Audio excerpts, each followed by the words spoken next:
And then I'll declare for the leadership of UKIP next time. Gosh, it's going to be a crowded room, isn't it? It's going to desecrate the countryside, pollute water supplies and contribute to climate change. Fracking would be an environmental disaster, no less. Well, that's the view of most environmentalists, but not the former boss of Greenpeace, Stephen Tindale. Here's his soapbox.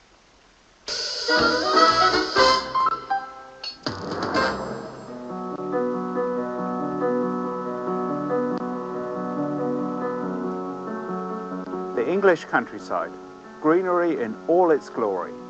I've spent the last 25 years campaigning on green issues, including 5 years as head of Greenpeace UK.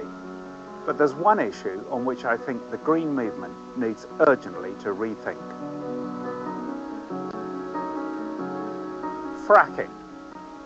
Here in the Lancashire countryside, the government has now given permission to Quadrilla to frack at Preston New Road. That's a good start, but we need dozens more such sites. Activist groups like Greenpeace and Friends of the Earth should stop opposing shale gas and start embracing fracking. The reality is that Britain is facing an energy crisis, and the number one environmental priority has to be to get rid of coal as quickly as possible. The government has said that coal stations will close within the next decade, but only if alternatives are available. So green campaigners must support all the alternatives.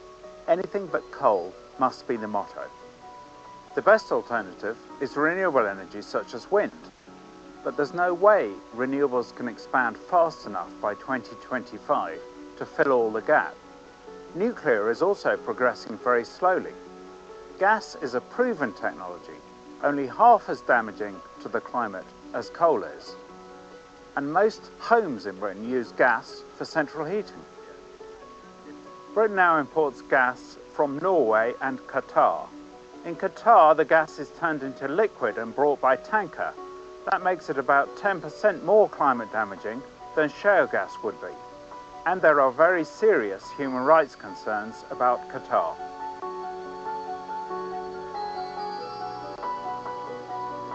Shale gas that could be extracted from rocks such as these on the Fylde coast offers a better option. Fracking needs to be tightly regulated, as President Obama has done in the US, and evidence now shows that fracking does not lead to the devastation that campaigners are warning of.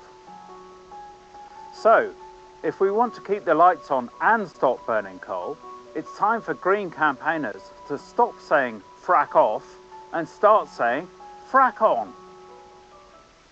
Is that your catchphrase? Stephen Tindale there. He is now in the studio with us, and we're joined from Blackburn by the anti-fracking campaigner, Tina Rothery. Tina, welcome to the programme. First of all, those to Stephen Tindale. People will be amazed to listen to you in the green cause promoting fracking.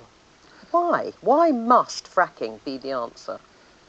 Fracking must be part of the answer, not the whole answer, but part of the answer, because we are still burning coal to generate almost a quarter of our electricity. And coal is much worse than any other option. Right. Let's put that to Tina. I mean, as long as you get rid of burning coal, gas is the way forward. Do you not agree, just to keep the lights on in the interim period until renewables are secure enough in Stephen Tindale's mind, that that's what we should do? Fracking won't come online for at least 10 to 15 years. There's a great deal of infrastructure required. So if Stephen's talking about keeping the lights on, at what date does he feel they're going out? And how does he think fracking could possibly meet that date, when to get into a decent contribution to our energy mix is going to be at least 10 to 15 years? Right. So and as for gas... Yes, go on. No, you It was also...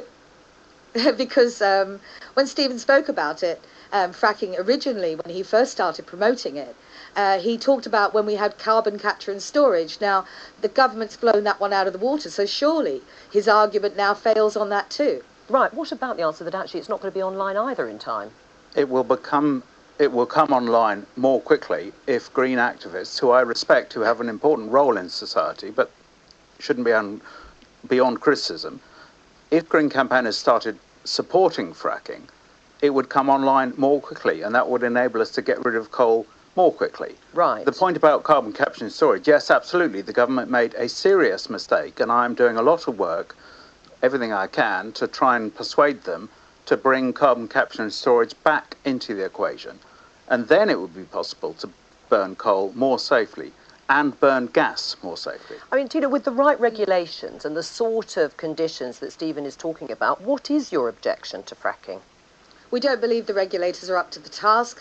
We've watched the examples in Canada, America, Australia, and we've seen their regulators fail and let them down. Also, I'd pick Stephen up on another point there. You know, we give 1.3 billion in tax breaks to the fossil fuel industry, and yet we're cutting them for renewables, and now we're saving ourselves 67p per household on what we're saving on cutting renewable subsidies. Surely it isn't just the activists who are holding back the production of newer technologies. If the government would maybe give some of those tax breaks to renewables, we could surge ahead and then start weaning ourselves off this old fossil fuel industry that no matter how you look at it, it has an expiry date. Shouldn't you be taking your fight then to the government and pushing further ahead in the way Tina is outlining to push renewables, which you do believe in, as opposed to directing your fire at anti-fracking campaigners?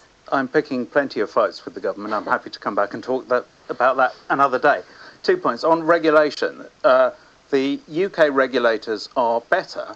They're not perfect. They need to be properly resourced. But the Environment Agency is already, for example, requiring any fracked sites to be properly closed down, not just left, and any water that's been used for fracking to be held in closed containers, not just in empty ponds, which is what happened in the States. On the subsidies point, tax breaks, they are indirect subsidies, but the government currently gets no money from tax on fracking because there isn't any fracking. Right. If they were to actually give money to fracking, I would oppose that, and I've said that. But they're not. They're proposing a lower tax rate, so they will at least get some tax revenue. So it's an increase in revenue, which should go to renewables. In the end, Tina, I mean, we've seen the arrival of the first shipment of shale gas from the US. If we're going to be importing it in the way we are, why wouldn't it be better to have some fracking in Lancashire where it can also create local jobs and help the economy? As much as it pains me to take that gas from Pennsylvania when they begged us not to, because it just encourages the industry in an already damaged area, the deal that we have for importing shale gas from America, I believe is a 20-year contract anyway that would be very hard to get out of. To start an industry like this in our country, do you know the requirement for silica sand is huge, and that will happen in Cheshire, and that would be required to service the fracking industry, along with a great deal of pipelines and infrastructure. So we would put all that investment in for something that's going to eventually put out in about 10 to 15 years' time, will last only a couple of decades, and then be closed down, and then we'll be hearing about job losses. You know, in Australia, in Victoria, they just recently banned fracking because it would decimate agriculture, and for every 10 jobs you get in fracking, you lose 18 in agriculture. Right. That was a cross-party 5-year study that proved that. Nick Herbert, you're against fracking, and certainly in your constituency. No, I'm not against fracking per se. I've raised concerns about its impact on protected landscapes, such as the South Downs, So which are very beautiful. It's The government NIMBYism in your area, then? There is a national interest in protecting areas like the South Downs too, and I think there are two sets of issues. One is the below-the-ground issues, which I agree can be dealt with through effective regulation.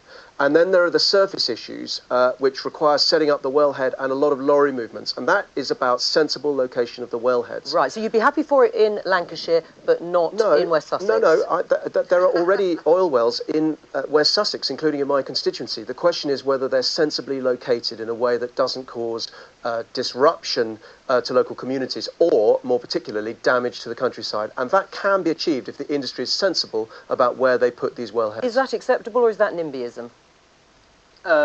It's a bit of both, I think. I make no apology for wanting to protect the South Downs. That is the role of a constituency MP. So I think the wells have to be where there is shale gas. Okay. My point is that it is Briefly. better to have shale gas in the UK than to import it from to import any gas from Qatar, where they have slave labour. OK, I'm going to have to say goodbye to both of you. Thank you both very much, because there's just time before we go to find out the answer to our quiz. I didn't realise we were right at the end. What was Ed Balls advised not to try and emulate on Strictly Come Dancing? Or who was he? Yes.